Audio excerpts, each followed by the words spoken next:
변호사님, 그 유언대용 신탁은 위탁자, 수탁자 그리고 수익자의 삼각 구조로 이루어지잖아요. 네, 맞습니다.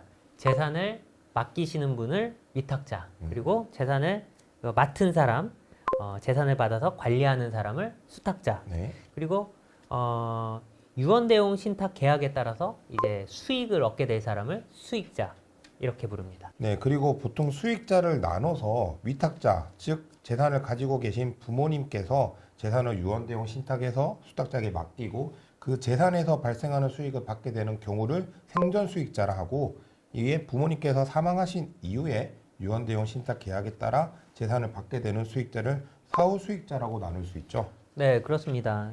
그런데 이제 다만 위탁자, 수탁자, 수익자 이런 삼각 구조로 이루어지는 것이 보통이지만 이 유언대용 신탁 계약은 위탁자와 수탁자의 계약이기 때문에 네. 계약 체결과 관련해서 수익자가 어떤 별다른 역할을 할 여지는 없습니다.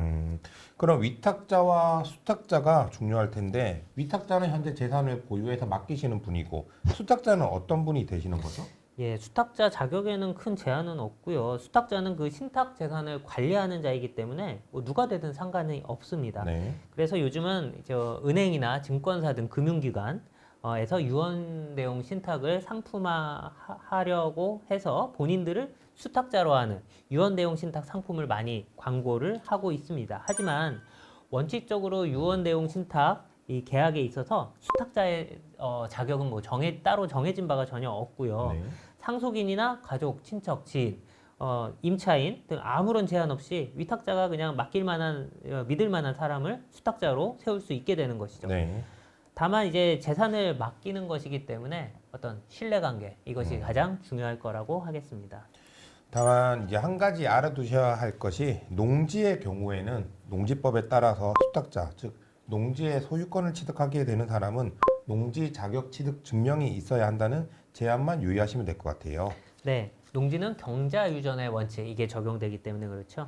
네. 그런데 가끔 이제 위탁자 사후에 재산을 받을 상속인이 오셔서 본인은 수익자가 되니까 수탁자가 될 수 없다면서 저희한테 혹시 잘못 알고 있는 거 아니냐고 물어보시는 경우도 있습니다. 네, 유언대용 신탁이라는 이제 제도가 아무래도 좀 새로운 제도고 법리도 어렵다 보니까 오해를 하시는 분들도 있는데요.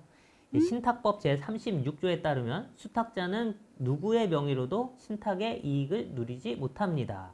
이제 쉽게 말해서 수탁자가 수익자가 될 수 없다는 이런 뜻인데요. 네. 이는 수탁자가 신탁의 이익을 누리게 되면 분명 본인이 수익을 얻고 위탁자에게 손해를 그럴 가능성이 매우 높기 때문에 이런 규정을 둔 것이죠. 네, 그래서 실제 생전 수익자는 위탁자였지만 사후 수익자는 수탁자, 그러니까 부모님 재산에 대해서 수탁자를 장남으로 하여 유언대용 신탁을 하고 생전 수익자를 부모님으로, 사후 수익자를 장남으로 한 사례에서 대법원은 이를 무효라고 판시를 했습니다. 네, 맞습니다. 수탁자가 동시에 수익자가 되면 사실상 위탁자가 수탁자에게 재산을 증여한 것과 다름이 없고 신탁의 효력을 인정할 실익도 얻게 된다는 것이죠. 그럼 수익자, 그러니까 부모님이 돌아가시고 나서 재산을 받을 자녀는 이 수탁자가 될 수 없는 건가요?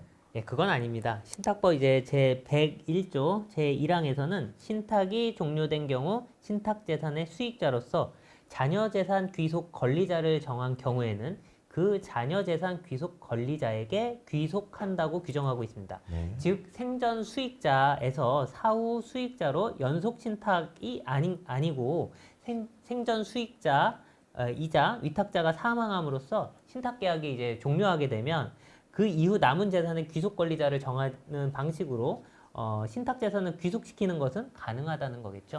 아무래도 대법원 판례다 보니까 좀 어려운 점이 있는데요. 다시 한번 쉽게 생각을 해보면, 수탁자인 자녀를 사후 수익자로 하는 경우에는 신탁이 살아있는 상황에서 수탁자가 수익자의 지위에서 재산을 받게 되므로 문제가 있다는 거고, 네. 수탁자인 자녀를 잔여 재산 귀속 권리자로 하는 경우에는 위탁자가 사망함으로써 이 위탁자와 수탁자의 유언대용 신탁 계약이 종료됨으로 끝나니까 네. 그 종료에 따른 재산의 귀속 절차로서 수익자가 아닌 잔여 재산 귀속 권리자인 자녀가 그 재산을 받을 수 있다는 것이죠. 네네, 맞습니다. 이게 사실 그 비법률가 입장에서 보면 쉬운 내용은 아니라고 생각은 됩니다. 다시 한번 한번 대법원 판례를 보시면요, 그 유언대용 신탁이 위탁자가 사망하게 되면 신탁의 목적을 달성하게 되어 곧바로 신탁이 종료되고 그 신탁 재산의 귀속 절차로서의 자녀 재산 귀속 권리자에게 그 신탁 재산이 귀속된다는 것입니다. 네, 실제 유언대용 신탁이 많이 알려져 있지 않던 때에 저희 법무법의 율셈 등기팀이 유언대용 신탁 계약을 등기할 때도 등기소에서 수탁자와 사후 네. 수익자가 자녀로서 동일하다는 이유로 등기를 안 받아줄 때가 있었는데요. 대법원 판례가 나오기 전부터 저희가 이와 같은 논리, 즉 사후 수익자가 아닌 잔여 재산 귀속 권리자가 이 자녀다라는 점을 근거로 신탁보서 유효하다는 점을 설득해서 등기를 한 적이 꽤 있었습니다. 네, 맞습니다. 그래서 유언대용 신탁 계약을 체결할 때에는 이러한 위탁자와 수탁자에 관한 부분뿐만 아니라 수익자에 대해서도 잘 검토를 하셔야 추후 어떤 문제가 발생하지 않을 것입니다. 네, 오늘은 유언대용 신탁과 관련해서 수탁자와 수익자가 동일할 수 있느냐, 자녀가 수탁자 및 수익자가 될 수 있느냐에 대해서 알아보았습니다.